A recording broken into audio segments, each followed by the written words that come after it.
Hello दोस्तों, नमस्कार। स्वागत है आप सभी का आज के इस न्यू वीडियो में। तो बने रहिए हमारे वीडियो में। आज बात करने वाले हैं ग्वालियर के किले के इतिहास के बारे में जानेंगे। तो आइए बने रहिए हमारे इस वीडियो में। आइए शुरू करते हैं। ग्वालियर भारत के मध्य प्रदेश राज्य के ग्वालियर जिले में स्थित एक ऐतिहासिक नगर और एक राज्य का प्रमुख शहर है। भौगोलिक दृष्टि से ग्वालियर मध्य प्रदेश राज्य के उत्तर में स्थित है। यह शहर और इसका प्रसिद्ध दुर्ग उत्तर भारत के प्राचीन शहरों के केंद्र रहे हैं। यह शहर गुर्जर, प्रतिहार, राजवंश, तोमर तथा कछवाह की राजधानी रही है। नामकरण: ग्वालियर शहर के नाम के पीछे एक इतिहास छिपा है। 6वीं शताब्दी में एक राजा हुए सूरजसेन, एक बार वे अज्ञात बीमारी से ग्रस्त हो मृत्युशैया पर थे। तब ग्वालिपा नामक संत ने उन्हें ठीक कर जीवन दान दिया। उन्हीं के सम्मान में इस शहर की नींव पड़ी और इसे नाम दिया गया ग्वालियर। कहते हैं सूरजसेन पाल के 83 वंशजों ने किले पर राज किया, लेकिन 84वें जिसका नाम से तेजकरण था, इसे हार गया। इतिहास: ग्वालियर किले में चतुर्भुज मंदिर एक लिखित संख्या के रूप में शून्य की दुनिया पहली घटना का दावा करता है। हालांकि पाकिस्तान में भाग्यशाली शिलालेख की खोज होने के बाद यह दूसरे स्थान पर आ गया। ग्वालियर का सबसे पुराना शिलालेख हूण शासक मिहिर कुल की देन, जो 6वीं सदी में यहाँ राजा राज किया करते थे। इस परिस्थिति में उन्होंने अपने पिता तोरमाड़ 493-515 की प्रशंसा की। 1231 में इल्तुतमिश ने 11 महीने के लंबे प्रयास के बाद ग्वालियर पर कब्जा कर लिया। तब से 13वीं शताब्दी तक यह मुस्लिम शासन के अधीन रहा। 1375 में राजा वीर सिंह को ग्वालियर का शासक बनाया गया और उन्होंने तोमर वंश की स्थापना की। उन वर्षों के दौरान ग्वालियर ने अपना स्वर्णिम काल देखा। इसी तोमर वंश के शासन के दौरान ग्वालियर किले में जैन मूर्तियां बनाई गई थीं। राजा मानसिंह तोमर ने अपने सपनों का महल मैन मंदिर पैलेस बनाया, जो अब ग्वालियर किले के पर्यटकों के आकर्षण का केंद्र है। बाबर ने इसे भारत के किलों के हार में मोती और हवा भी इसके मस्तक को छू नहीं सकती के रूप में वर्णित किया था। बाद में 1730 के दशक में सिंधियों ने ग्वालियर पर कब्जा कर लिया। फिर सन 1740 में गोहद के जाट राजा भीम सिंह राणा ने ग्वालियर को जीत लिया और कई वर्षों तक यहाँ शासन किया। फिर दोबारा सिंधियों ने ग्वालियर पर कब्जा कर लिया और ब्रिटिश शासन के दौरान यह एक रियासत बना रहा। 15वीं शताब्दी तक शहर में एक प्रसिद्ध गायन स्कूल था, जिसमें तानसेन ने भाग लिया। ग्वालियर पर मुगलों ने लंबे समय तक शासन किया और फिर मराठों ने किले पर आयोजित दैनिक लाइट एवं साउंड जो ग्वालियर किले और मंदिर पैलेस के इतिहास के बारे में बताता है।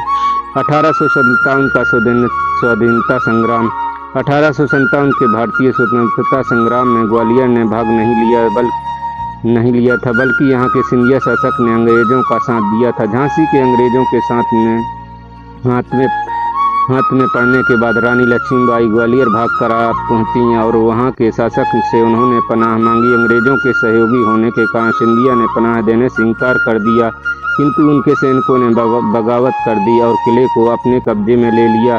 कुछ ही समय में अंग्रेज भी वहां पहुंच गए और भीषण युद्ध हुआ। महाराज सिंधिया के समर्थन के साथ अंग्रेज 1600 से, जबकि 20,000 की फिर भी बेहतर तकनीक और प्रशिक्षण के चलते अंग्रेज हिंदुस्तानियों पर हावी हो गए। जून 1858 में रानी लक्ष्मीबाई भी अंग्रेजों से लड़ते हुए ग्वालियर में ही वीरगति को प्राप्त हो गईं। वहीं तात्या टोपे और नाना साहेब वहां से फरार होने में कामयाब रहे। रानी लक्ष्मीबाई का बलिदान आज पूरे भारत में याद किया जाता है। ग्वालियर रियासत: ग्वालियर पर आज़ादी से पहले सिंधिया वंश का राज था, जो मराठा समूह में से एक थे। इसमें 18वीं और 19वीं शताब्दी में ग्वालियर शासक 19वीं और 20वीं शताब्दी के दौरान उपनिवेशक ब्रिटिश सरकार की सहयोगी और स्वतंत्रता भारत में राजनेता शामिल थे। ग्वालियर किले का ऐतिहासिक स्थल: मुरार पहले यह सैन्य क्षेत्र हुआ करता था, जिसे मिलिट्री ऑफिसर रेजिडेंशियल रिजर्व कहा जाता था और संक्षेप में मोरर शब्द का लोप होकर मुरर हो गया। थाटीपुर: रियासत काल में यहाँ सेना के सरकारी आवास थे, जिस पर नाम 34 लांसर था। आज़ादी के बाद यह आवास मध्य प्रदेश के अधीन आ गया, जिसे 34 की जगह 30पुर कहा गया। सहस्त्र बहु मंदिर: यह सास बहू का मंदिर ग्वालियर दुर्ग पर इस मंदिर के बारे में मानता है कि यह सहस्त्र बहू अर्थात 1000 भुजाओं वाले भगवान विष्णु को समर्पित है। बाद में धीरे धीरे इस मंदिर का नाम सास बहू कहा जाने लगा। गोरखी पुराने रजिस्टर ऑफिस में गजरा राजा स्कूल तक सिंधिया वंश ने रहने का स्थान बनाया था। यही उनकी कुल देवी गोरक्षी का मंदिर बनाया गया। बाद में यह गोरखी बन गई। पिछड़ी ड्यूढ़ी स्टेट टाइम में महल बनने से पहले सफ़ेद झंडा गाड़ा जाता था। जब महल बना तो इसके पीछे ड्यूढ़ी और बाद में पिछड़ी ड्यूढ़ी कहलाने लगी। तेली का मंदिर राजा के सेनापति तिल्प ने दुर्ग पर दक्षिण और उत्तर भारत शैली का मंदिर बनवाया, जिसे तिल्प का मंदिर कहा जाता था। आज इसे तेली का मंदिर कहा जाता है। पान के पत्ते की गोठ पूना की मराठ सेना जब पानीपत युद्ध से पराजित होकर लौट रही थी तब उसने यहीं अपना डेरा डाल लिया। इससे पहले पानीपत की गोठ कहा जाता था, बाद में यह पान पत्ते की गोठ हो गई। डाफरिन सराय यहाँ ग्वालियर अंचल के करीब 700 लोगों को लॉर्ड डाफरिन ने फांसी की सजा सुनाई थी। इसी के चलते इसे डाफरिन सराय कहा जाता है। कोटा की सराय महारानी लक्ष्मीबाई और अंग्रेजों का अंतिम महायुद्ध हुआ। लश्कर महारानी लक्ष्मीबाई और अंग्रेजों का अंतिम युद्ध हुआ। मूर्छा छावड़ी 2749 की सूर्यास्त के समय महारानी लक्ष्मीबाई का यहाँ बाबा गंगादास महाराज के मठ में अंतिम संस्कार हुआ। आज यहाँ स्मारक है। पर्यटन स्थल महाराज मानसिंह का किला सैंडस्टोन से बना यह किला शहर की हर दिशा से दिखाई देता है और शहर का प्रमुखतम स्मारक है। एक ऊंचे पठार पर बने इस किले का पहुंचने के लिए बेहद ऊंची सीढ़ी चढ़ाई वाली पतली सड़क से होकर जाना होता है। इस सड़क के आसपास की बड़ी बड़ी चट्टानों पर जैन तीर्थंकरों की विशाल मूर्तियां बेहद खूबसूरती से और बारीकी से ढाई गई हैं। किले की 300 फीट ऊंचाई इस किले के अवजित होने के गवाह हैं। इस किले के भीतर हिस्से में मध्यकालीन स्थापत्य के अद्भुत नमूने स्थित हैं। 15वीं शताब्दी में निर्मित गुजरी महल उनमें से एक है, जो राजपूत राजा मानसिंह तोमर और गुर्जर रानी मृगनयनी के गहन प्रेम का प्रतीक है। इस महल के बाहरी भाग को उसके मूल स्वरूप में राज्य के पुरातत्व विभाग ने सप्रयास सुरक्षित रखा, किंतु आंतरिक हिस्से को संग्रहालय में परिवर्तित कर दिया गया, जहां दुर्लभ प्राचीन मूर्तियां रखी गईं जो कार्बन डेटिंग के अनुसार प्रथम शती AD की हैं। ये दुर्लभ मूर्तियां ग्वालियर के आसपास के इलाकों से प्राप्त हुई। ग्वालियर का किला से आगरा 120 किलोमीटर की दूरी स्थित है। इसे भारत का जिब्राल्टर कहा जाता है। तेली का मंदिर 9वीं शताब्दी में निर्मित एक अद्वितीय स्थापत्य कला का नमूना विष्णु जी का तेली का मंदिर जो कि 100 फीट की ऊंचाई का है। यह द्रविड़ स्थापत्य और आचार स्थापत्य का बेजोड़ संगम है। मान मंदिर महल इसे 1486 से 1517 के बीच ग्वालियर के प्रतापी राजा मानसिंह द्वारा बनवाया गया था। सुंदर रंगीन टाइलों से सजे इस किले की समय ने भव्यता छीनी जरूर है, किंतु इसके कुछ आंतरिक व बाह्य हिस्सों में इन नीली पीली हरी सफ़ेद टाइल्स द्वारा बनाई उत्कृष्ट कलाकृतियों अवशेष अब भी इसे किले के भव्य अतीत का पता देते हैं। राजा मानसिंह पराक्रमी योद्धा होने के साथ ही ललित कला प्रेमी व स्थापत्य शैली के जानकार भी थे।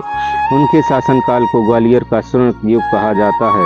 इस किले के विशाल कक्षों में अतीत आज भी स्पंदित है। यहाँ जालीदार दीवारों से बनी संगीत कक्षें, जिनके पीछे बने जनाना कक्षों में राज परिवार की स्त्रियां संगीत सभाओं का आनंद लेती और संगीत सीखती थीं।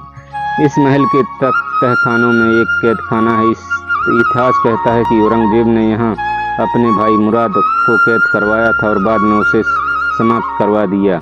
जौहर कुंड भी यहाँ स्थित है। इसके अतिरिक्त किले में इस शहर के प्रथम शासक के नाम से एक कुंड है। सूरज कुंड विष्णु जी का यह एक मंदिर है। सहस्त्रबाहु का मंदिर, जिसे आप शशबाहु का मंदिर के नाम से भी जानते हैं। इसके अलावा यह एक सुंदर गुरुद्वारा के रूप के है, जो सिखों के छठे गुरु हर गोविंद जी की स्मृति में निर्मित हुआ, जिन्हें जहांगीर ने 2 वर्षों तक यहाँ बंदी बनाकर रखा था। जय विलास महल और संग्रहालय।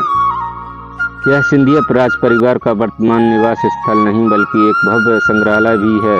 इस महल के 35 कमरों में संग्रहालय बना दिया गया है। इस महल का ज़्यादातर हिस्सा इटालियन स्थापत्य से प्रभावित है। इस महल का प्रसिद्ध दरबार हाल इस महल के भव्य अतीत का गवाह है। यहाँ लगे हुए 2